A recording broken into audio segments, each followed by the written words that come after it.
Hi friends, this is Ramnath. இது question and answer அப்படிங்கிற ஒரு செஷன். இதில் சப்ஸ்கிரைபர்ஸ் கேள்வி கேட்பாங்க, நான் பதில் சொல்லுவேன்.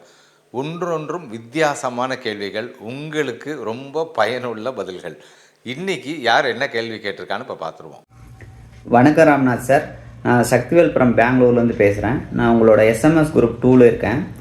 ஒரு ரீட்டைல் ட்ரேடரு ஒரு கோர்ஸ் பண்ணி அதுக்கப்புறம் அவங்களால ஜெயிக்க முடியலன்ட்டு நிறைய பேர் மார்க்கெட் விட்டே வெளியே போயிடுறாங்க. ஒரு ரீட்டைல் ட்ரேடர் ஜெயிக்கணும்னா எவ்வளோ நாள் முறையாக ப்ராக்டிஸ் பண்ணணும்? அப்படி பண்ணால் நிஃப்டி 50 பெஞ்ச்மார்க்கை தாண்டி அவங்களால ரிட்டர்ன் எடுக்க முடியுமா? இந்த சந்தேகத்தை தீர்த்து வைக்கணும் சார். நிறைய பேர் எங்கிட்ட வர ஸ்டூடெண்ட்ஸே சொல்லுவாங்க, சார் நான் அங்கே கற்றுக்கிட்டேன், இங்கே கற்றுக்கிட்டேன், பட் அது முறையாகவே தெரிஞ்சிக்க முடியல சார் எனக்கு, அதனால் ரொம்ப ஃபெட்டப் ஆகி மார்க்கெட்டை விட்டே போயிட்டேன் கொஞ்ச நாள் அப்படின்னு எங்கிட்டே சொல்லியிருக்காங்க. இதுக்கு எல்லாத்துக்கும் காரணம் என்ன அப்படின்னால், ட்ரேடிங் முறையாக கற்றுக்கிறதுக்கு எவ்வளோ நாள் ஆகும் அப்படிங்கிற ஒரு கிளாரிட்டி இல்லை. ஆக்சுவலாக ட்ரேடிங் அப்படிங்கிறது ஒரு ப்ரொஃபஷனல் கோர்ஸ். இப்போ எப்படி எம்பிபிஎஸ் படிக்கிறோம், எப்படி பிஇ இன்ஜினியரிங் படிக்கிறோம், எப்படி சிஏ சார்ட்டர்ட் அக்கௌண்டன்ட் எப்படி அதே மாதிரி இதுவும் ஒரு பிஸ்னஸ் கோர்ஸ், ஒரு ப்ரொஃபஷனல் கோர்ஸ். இப்போது சாதாரணமாக யூஜி பிஏ பிகாம் அதெல்லாம் படிக்கிறதுக்குன்னா 3 வருஷம் ஆகுது. காலேஜில் 6 மணி நேரம் 7 மணி நேரம் காலேஜுக்கு போயிட்டு 3 வருஷம் உழைப்பு போட்டுட்டு வெளியில் வந்தீங்கன்னா என்ன சேலரி கிடைக்கும்? பேசிக்காக ஒரு 12,000 to 15,000 கிடைக்கும் வெறும் யூஜி படித்தவங்களுக்கு.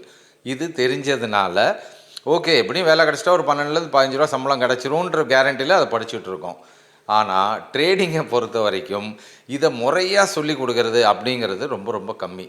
ஏன்னா ட்ரேடிங் சிலபஸை தான் கிடுகிடுன்னு சொல்லி கொடுத்துட்றாங்க. ஏன்னா அப்போ தான் 15 நாளில் முடிச்சுட்டு அடுத்த பேட்சை கொண்டு வர முடியும், அடுத்த புது புது ஸ்டூடெண்ட்ஸை உருவாக்க முடியும்.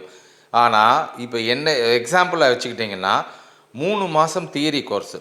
எது? கேண்டில் ஸ்டிக்லேருந்து ஆரம்பித்து கேண்டில் ஸ்டிக் பேட்டர்ன்ஸு, அப்புறம் ட்ரெண்டு, ஸ்விங்குனா என்ன, ட்ரெண்டுனா என்ன, அப்புறம் ட்ரெண்ட் லைனு, அது சேனலு, சப்போர்ட் ரெசிஸ்டன்ஸு, அப்புறம் பேட்டர்ன்ஸு, அப்புறம் மணி மேனேஜ்மெண்ட், ரிஸ்க் மேனேஜ்மெண்ட், இதெல்லாம் தியரியாக முடிக்கவே 3 மாதம் ஆகும். அதுக்கப்புறம் நீங்கள் கற்றுக்கிட்டதெல்லாம் கரெக்டாக தியரியிலே நடுவில் எக்ஸாம் வைப்போம்.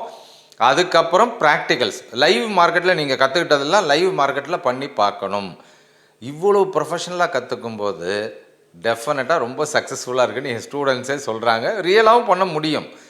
இண்டெக்ஸை விடலாம் இல்லைங்க, பல மடங்கு ரிட்டர்ன் கேரண்டியாக எடுக்க முடியும். ப்ராப்பராக கற்றுக்கிட்டால், ப்ராப்பரானவர் சொல்லி கொடுத்தா. இதுதான் விஷயம்.